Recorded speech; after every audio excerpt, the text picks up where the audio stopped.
하나님의 말씀 고린도전서 11장 1절만 봉독하겠습니다. 내가 그리스도를 본받는 자 된 것 같이 너희는 나를 본받는 자 되라. 사도 바울을 본받는 자가 되라고 말을 하는데요. 사도 바울이 교만해서 이런 말을 한 것이 아니고 구원을 위해서 자기는 이기적인 삶을 살지 않고 다른 사람을 위해서 살았다는 이 삶을 본받아라고 말씀합니다. 그래서 이제 너희가 모든 일에 나를 기억하고 또 내가 너희에게 전하여 준 그대로 그 유전을 너희가 지킴으로 너희를 칭찬하느라. 유전, 구전으로 전해 내려온 가르침, 간섭, 교훈 이런 것을 말합니다. 그런데 유전으로 전해온 것이 뭐냐 하면은 나는 너희를 알기를 원하노라 하면서 각 남자의 머리는 그리스도요 여자의 머리는 남자요 그리스도의 머리는 하나님이시라. 그래서 이것이 그 당시에 교회의 간섭이라는 것입니다. 그 당시 사회 문화적 배경을 보면은 건동 지방의 여인들이 공적인 모임뿐만이 아니고 평상시에도 머리에 수건을 썼다고 합니다. 그것은 남자에 대한 복종을 나타내고 자신은 남자의 권위와 보호 아래 놓인 존재라는 의미를 갖는다고 합니다. 그래서 이 수건을 쓰지 않는 여인은 창기라고 간주한다고 하는데요.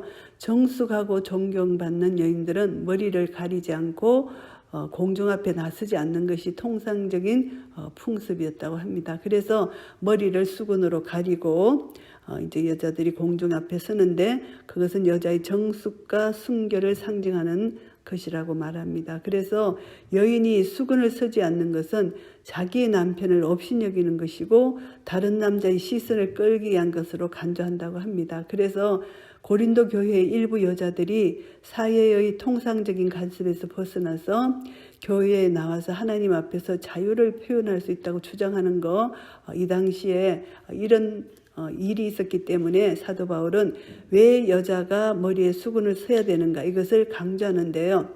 하나님의 창조 질서에 근거해서 호소하고 있습니다. 유대인들의 전통, 신앙 전통에 젖어 있던 바울이기 때문에 그 전통적 판단이 입각해서 하나님, 그리스도, 남자, 여자 이래 순서대로 차례를 정하고 남자는 머리에 수건을 쓰면 안 되고 여자는 반드시 써야 된다 이렇게 주장을 합니다. 그래서 여자가 머리에 수건을 쓰는 것은 당시 사회적 풍습과도 부합되는 것이고 그 시대 모든 교회의 여자들은 수건을 쓰도록 되어 있었고 그것이 전통이라는 것입니다. 그래서 그것을 통해서 이제 덕을 세우게 되고 그리스도 안에서 그 시대의 문화와 사회적 간섭에 적절히 대처할 수 있는 이 여유를 가져야 한다는 것을 깨닫게 되고요. 하나님 말씀과 상반되지 않는 범위 하에서는 그 시대의 풍습을 지키는 것이 필요하다는 것입니다. 그러나 하나님 말씀과 상반될 때는 그것을 순종할 필요는 없습니다. 그래서 하나님이 원하시는 바가 무엇인지를 우리가 분별해야 되는데 이 당시 상황이 그 문화 풍습이 그런 풍습이었다는 것을 알 수가 있습니다. 그래서 고린도 교회 성도들에게 베푼 이제 교훈 핵심이 뭐냐 하면은 누구든지 공동체의 유익과 하나님의 영광을 구하라는 것입니다. 교회의 질서와 평화, 화평을 이루라는 것이죠. 하나님은 질서의 하나님이십니다. 그래서 예배 때 질서, 교회 안에서 이제 화평한 상태, 서로 마찰하지 않는 이런 상태를 유지하라는 것을 강조합니다. 남자, 그리스도인 남자와 여자는 서로를 존경하고 예의 범절을 지켜야 하고 사회적 전통을 무시하는 그리스도인의 자유란 결코 이웃에게 덕이 되지 못한다. 그래서 이것도 바로 나에게 주어진 자유를 다른 사람을 위해서 우리가 절제하고 희생할 때 교회 안에 평강이 찾아온다는 것입니다. 그래서 고린도 교회 상황에서 여자가 머리에 수건을 쓰고 예배에 임하는 것이 합당하다는 것이 이 바울의 결론입니다. 그것은 공동체의 질서와 화평을 위해서 그 시대의 문화적 요구에 따라서 적절히 대응할 수 있어야 된다는 것, 이것이 바울의 주장이고요. 이것이 오늘날은 그것이 적용되지 않습니다. 이것은 진리도 아니고 여자가 반드시 머리에 수건을 쓰고 예배드리는 것은 진리가 아니고 그 당시에 고린도 교회의 사회 풍습이었기 때문에 시대가 변하면서 이것은 얼마든지 변할 수 있는 변화입니다. 그래서 오늘날 예배 때 머리에 여자가 수건을 쓰지 않는 것, 그것은 잘못됐다 이렇게 간주할 수가 없는 것입니다. 그리고 이제 17절부터 34절 말씀해 보시면은 주님의 만찬에 대한 이제 성도들의 태도에 대해서 말씀합니다. 주님의 만찬, 교회 안에서 이제 성도들이 만찬을 하는데 내가 명하는 이 일에 너희를 칭찬하지 아니하나니 이는 저희의 모임이 유익이 못되고 도리어 해로움이라. 첫째는 너희가 교회에 모일 때에 너희 중에 분쟁이 있다 함을 듣고 대강 믿노니 너희 중에 편당이 있어야 너희 중에 옳다 인정함을 받는 자들이 나타나게 되리라. 그런즉 너희가 함께 모여서 주의 만찬을 먹을 수 없으니. 이 말씀은 주님의 만찬을 하는데 이들이 함께 모여서 만찬을 하지 않고 먼저 온 자는 먼저 먹고 자기들끼리 이렇게 모여서 먼저 온 자들 편당이 갈라졌다는 것입니다. 그래서 이제 만찬을 먹을 때 자기의 만찬을 먼저 갖다 먹는다는 것이고 어떤 이는 시장하고 어떤 이는 치암입니다. 그래서 너희가 먹고 마실 집이 없느냐? 너희가 하나님의 교회를 업신여기고 빈궁한 자들을 부끄럽게 하느냐? 내가 너희에게 무슨 말을 하랴? 너희를 칭찬하랴? 이것으로 칭찬하지 않노라. 그래서 어떤 사람은 시장하고 배고프고 어떤 사람은 배부르고 이것을 함께 같이 기다리면서 함께 주의 만찬을 하지 않는다는 것입니다. 그래서 빈부 차이가 여기서 나는데 부자는 부자대로 가난한 자는 가난한 대로 이것이 이제 여기는 성화의 가정이 여기 나타나지 않고 연약한 믿음의 사람들이 이렇게 실수를 하고 교회 안에서 이것이 잘못하여 편당이 될 수가 있다는 거죠. 그래서 이것은 옳다 인정함을 받을 수가 없다. 그래서 이제 왜 너희가 먹고 마실 집이 없어서 그러느냐? 집에서 먹고 오지 왜 교회에서 이렇게 서로 이렇게 맞지 않게 기다리지 못하고 하나 되지 못하고 이렇게 하느냐. 이것은 주의 만찬은 하나님 백성 전체를 같이 함께 해야 되는데 너희들이 그것을 통해서 하나님 백성 전체를 무시하는 결과를 낳았다. 하나님 교회 거룩한 하나님의 백성들의 모임인데 너희들이 그것을 하나님의 사랑을 실천하지 않고 그들의 이기적인 욕망을 채우기 위해서 육신적인 만족을 추구했다고 책망을 합니다. 그래서 가난한 자들은 또 먹지 못하고 배고프고 부자들로 보이는 자들은 모여서 배불리 먹고 이것은 열등감, 굴욕감 이렇게 빠지게 되는 것이죠. 그래서 주의 만찬 때문에 이제 편당이 생겨졌다는 것. 내가 너에게 전한 것은 주께 받은 것이니 곧 주 예수께서 잡히시던 밤에 떡을 가지사. 예수님이 잡히시던 밤에 떡을 가지사 이제 성만찬을 제정해 주셨잖아요. 축사하시고 떼어 가라사대 이것은 너희를 위하는 내 몸이니 이것을 행하여 나를 기념하라 하시고 예수님이 명령하셨습니다. 성만찬을 제정해 주시고 기념하라고 말씀해 주셨습니다. 이것은 너희를 위한 내 몸이라고 말씀하셨습니다. 식후에 또한 이와 같이 잔을 가지시고 가라사대 이 잔은 내 피로 세운 새 언약이니 이것을 행하여 마실 때마다 나를 기념하라. 24절에도 나를 기념하라. 그리고 25절에도 나를 기념하라. 몸과 피 이것을 기념하라는 것입니다. 그래서 예수님이 제정해 주신 이것을 통해서 옛 언약은 희생의 피를 필요로 하지만 피를 뿌림으로써 언약 당사자들 간의 책임을 인식하게 하는 매년 6월절에 이제 이것이 상기되었습니다. 그런데 모세의 옛 언약이 에레미야에 의해서 선포된 새 언약으로 대치되었습니다. 그래서 이제 모세의 언약을 이스라엘이 파괴하였음을 지적하면서 에레미야가 하나님의 새 언약은 하나님의 법을 마음에 새겨서 하나님의 백성으로서 관계를 맺고 모든 사람으로 하여금 하나님을 알게 함으로 죄를 기억지 않게 하겠다는 내용을 이제 소개합니다. 그래서 에레미야가 말한 새 언약은 예수 그리스도의 십자가를 통해서 이제 새 언약에 대한 예표가 됩니다. 그 십자가를 통해서 우리는 피로 짐승의 피로 맺는 언약이 아닌 그리스도 자신의 죽음을 통해서 영원히 단번에 이룬 새 언약, 그 중보, 그 새 피, 그 그 피 새 언약에 대해서 우리는 이 예수님이 돌아가시기 전에 이렇게 성만찬을 제정해 주셨다는 거 알게 됩니다. 그래서 너희가 이 떡을 먹으며 이 잔을 마실 때마다 주의 죽으심을 오실 때까지 전하는 것입니다. 계속 우리가 성만찬을 하면서 주님의 재림 때까지 우리는 기념하는 그런 사명을 받았습니다. 주님의 재림 때까지 성만찬이 지속되어야 된다는 것이죠. 떡을 먹고 잔을 마시는 행위로서 그리스도의 죽음을 전할 수 있다는 것입니다. 이것이 예수 그리스도의 명령입니다. 그러므로 누구든지 주의 떡이나 잔을 합당치 않게 먹고 마시는 자는 주의 몸과 피를 범하는 죄가 있느니라. 합당치 않게 먹고 마시는 자, 이것은 하나님 앞에 죄를 짓는다는 것입니다. 그래서 합당하게 먼저 자기의 거룩을 살피고 이 잔과 이 떡과 이 잔이 예수 그리스도의 몸과 피라는 것을 기억하면서 기념하는 것입니다. 그래서 이 성만찬을 통해서 이제 내 죄를 살피고 거룩하고 깨끗한 그런 예수님 보혈로 내 자신을 씻고 그렇게 이 성만찬에 임해라는 것입니다. 사람이 자기를 살피고 그 후에야 이 떡을 먹고 이 잔을 마실지니, 자기 자신을 살피지 않는다면은 죄가 있는 상태에서 성만찬을 한다면은 안 된다는 것을 지적합니다. 주의 몸을 분변치 못하고 먹고 마시는 자는 자기의 죄를 먹고 마시는 것이라고 말씀하고 있습니다. 그래서 주님의 몸을 분변하라. 성도가 성만찬에 참여하는 것은 그리스도의 고난에 대해서 감사하고 동참하는 것을 의미합니다.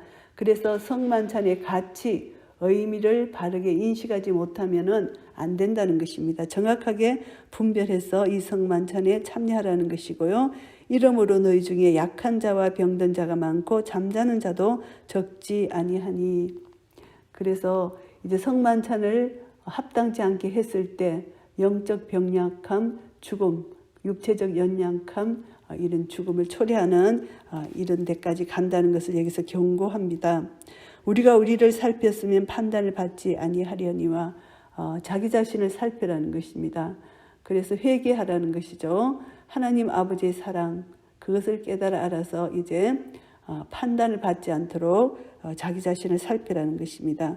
우리가 판단을 받는 것은 주께 징계를 받는 것이다. 그래서 이는 우리로 세상과 함께 재정함을 받지 않게 하려 하심이라. 판단을 받지 않는 상태, 예수님께 징계를 받지 않는 이 상태로서 살아라는 것입니다. 그래서 반드시 회개해야 된다. 하나님의 자녀는 반드시 회개해야 되고 정죄를 받지 않는 그런 상태로 유지해야 된다는 것을 말씀합니다. 재정함을 받지 않게 하려 하심이라. 세상과 함께 재정함을 받지 않는 것, 심판 때에 예수 그리스도의 심판을 받지 않는 것.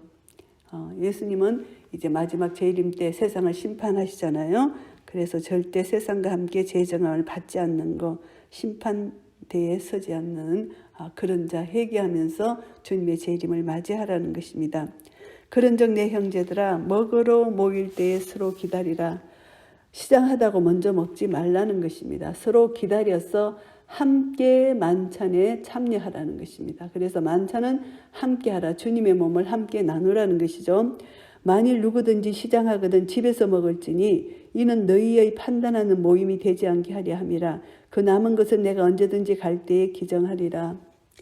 그래서 판단하는 모임이 되지 않도록 배가 고프면 집에서 먹고 절대 잘못을 교회에서 하지 말라는 것입니다. 하나님의 징계를 받는 것을 피해야 한다는 것입니다. 성만찬의 목적을 분명히 이해하고 참여할 것을 권고하는 말씀입니다.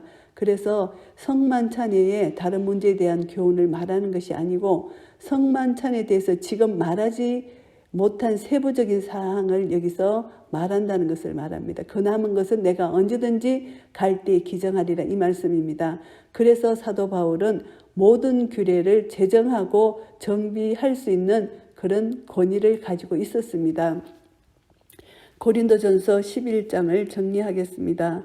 이 11장에서는 이제 올바른 공적 예배와 성찬에 대한 것을 말씀합니다. 1절부터 16절까지는 이제 공적 예배에서 여자는 머리에 수건을 쓰라, 왜냐하면 여자의 머리는 남자고 여자의 영광이 남자고 남자의 영광, 남자의 머리는 예수 그리스도라는 것입니다. 그렇기 때문에 반드시 수치스럽지 않고 거룩하고 정결한 여인은, 정숙한 여인은 머리에 수건을 쓰고 예배에 참여해야 된다는 것, 이것을 강조합니다. 그래서 주 안에서 남자와 여자가 평등하지만 그러나 여자가 남자에게서 난 것 같이 남자도 여자로 말미암아 났으나 모든 것이 하나님께서 났다는 것입니다.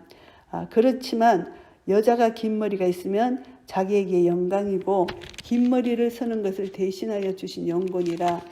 그래서 이제 남자나 여자나 다 하나님의 형상과 하나님의 영광이다. 그래서 남자는 머리를 길게 하면 안 되고 여자는 머리를 길게 하고 또 수건을 서는 거. 그래서 남자가 여자를 위하여 지음을 받지 아니하고 여자가 남자를 위하여 지음을 받은 것이라는 것을 말씀합니다. 그래서 순서는 여자의 머리는 남자의 머리는 그리스도, 그리스도의 머리는 하나님. 그래서 이제 하나님, 예수 그리스도가 하나님 말씀에 전적으로 순종하셨잖아요. 그래서 이 질서가 중요하다. 이것을 1절부터 16절까지 말씀하시고 17절부터 34절까지는 주님의 만찬에 대한 성도의 태도입니다. 만찬을 나눌 때 반드시 함께 나누라는 것입니다. 먼저 이제 시장하다고 먼저 먹지 말고 이것은 하나님의 교회를 업신여기고 빈궁한 자들을 부끄럽게 하는 행위라는 것입니다. 그러니까 끝까지 주님의 만찬을 나눌 때 함께, 공동체가 함께 그렇게 나눠야 된다. 만일 너희들이 시장하면 집에서 먹지 왜 교회에 와서 그렇게 하나님 그 교회 질서를 파괴하느냐, 이렇게 책망을 하는 것입니다. 그래서 이제 주의 만찬을 그렇게 먹으라 하고 이제 예수님이 잡히시던 날 밤에 주께 받은 것, 주께서 전한 것이 어떤 내용이냐 하면은 예수님이 떡을 가지사 축사하시고 피로 세운 새 언약을 말씀해 주시면서 나를 기념하라 하셨습니다. 그래서 성만찬을 제정해 주셨는데 성만찬은 그리스도의 죽으심에 대한 기념이며 선포로 이해해야 됩니다. 최후의 만찬을 기념하는 것, 이것은 반드시 실시하라고 명령을 합니다. 그래서 예수님께서 살아계셔서 현존하시는 분이고 교회는 성만찬이라는 의식을 통해서 부활하신 그리스도와 교제를 갖게 되는 것입니다. 그래서 이것을 통해서 우리가 결국은 우리를 구원해 주신 예수 그리스도를 선포하고 기념하는 축제가 됩니다. 그리스도의 죽으심을 통해서 우리는 구원함을 얻었다는 것, 그래서 성만찬, 주의 만찬이 우리 구원의 핵심이 된다는 것을 알 수가 있습니다. 이 성만찬을 새 언약으로 맺어지는 사건으로 이해해야 됩니다. 에레미야 선지자를 통해서 새 언약을 우리에게 주신 그 새 언약, 우리는 이제 율법이 아니라 이제 새 언약으로서 우리는 받게 됐다는 거. 그래서 새 언약이 바로 예수 그리스도의 죽으심을 배경으로 하는 성만찬이 실현되었다는 것, 이것을 우리가 깨달아 알게 되고요. 성만찬을 통해서 예수 그리스도와 사귀게 되고 그리고 성도들과 사귀게 되고 이것을 통해서 우리는 교회 공동체가 하나 되고 영적으로 사귐이 있고 이런 떡을 떼며 그 잔을 마시는 이런 은혜를 누리게 됩니다. 결국은 이 성만찬은 주님의 재림을 기대하는 종말론적인 그 소망의, 희망의 식탁이 되겠습니다. 그래서 교회 공동체는 그리스도의 죽으심의 대속적 의미를 현재화해서 그리스도와 사귐을 가지고 동시에 종말의 미래를 우리가 완전히 이룰 수 있다는 이런 믿음 안에서 우리는 하나님 나라의 완성, 성만찬, 하나님은 예수님을 통해서 우리에게 구원을 주신 분이십니다. 이 성만찬을 통해서 우리는 주님의 재림을 다시 한번 대망하면서 그리스도의 죽음의 의미를 널리 전가하고 기념하는 이런 은혜가 우리에게 있어야 되겠습니다. 그래서 우리는 다시 한번 고린도전서 11장을 통해서 이제 우리에게 주어진 예배 때 우리가 어떻게 예배를 드려야 되느냐, 예배에 드리는 자의 자세가 다시 한번 우리가 깨달아지면서 이제 예배에 있어서 각자에게 주어진 이 태도, 그것을 그대로 교회를 위해서 나의 유익을 굳지 않고 나의 자유를 다 쓰지 않고 다른 사람의 유익을 위해서 예배에 임하는 것, 이것이 전부 다 고린도 교회의 여러 방면에서 사도 바울이 건면한 내용이 똑같은 여자의 머리에 수건을 서는 이것도 똑같은 그 맥락입니다. 그래서 여자는 교회 질서를 위해서, 교회 평화를 위해서 이렇게 정숙과 정결을 위해서 이렇게 머리에 수건을 서는 이 태도를 가지는 것이 중요하다는 거. 그래서 공적 예배는 모든 사람의 이제 하나 되는 것을 이게 더 목표로 해서 예배를 드리는 것이 중요하다는 것이고, 이제 성만찬에 대한 태도는 우리는 다시 한번 성만찬을 통해서 주님의 재림을 소망하면서 주님 오시는 그날까지 몸을 찢으시고 피를 흘리신 새 언약의 중보자 되신 우리 주 예수 그리스도 그 사랑과 은혜를 다시 한번 기억하면서 우리 이 땅에서 우리에게 맡겨주신 복음 사명을 잘 감당하고 끝까지 교회 안에서 화해와 평화를 이루고 주님의 그 죽으심과 주님이 우리를 위해서 구원해 내신 십자가 영원한 사랑을 전가하며 그 사랑을 실천할 때 우리를 통하여 하나님 나라가 확장되고 나를 기념하라는 주님의 말씀에 순종하는 그런 자들이 될 것입니다. 이런 은혜가 우리 모두에게 있으시기를 예수 그리스도 이름으로 축복합니다. 아멘.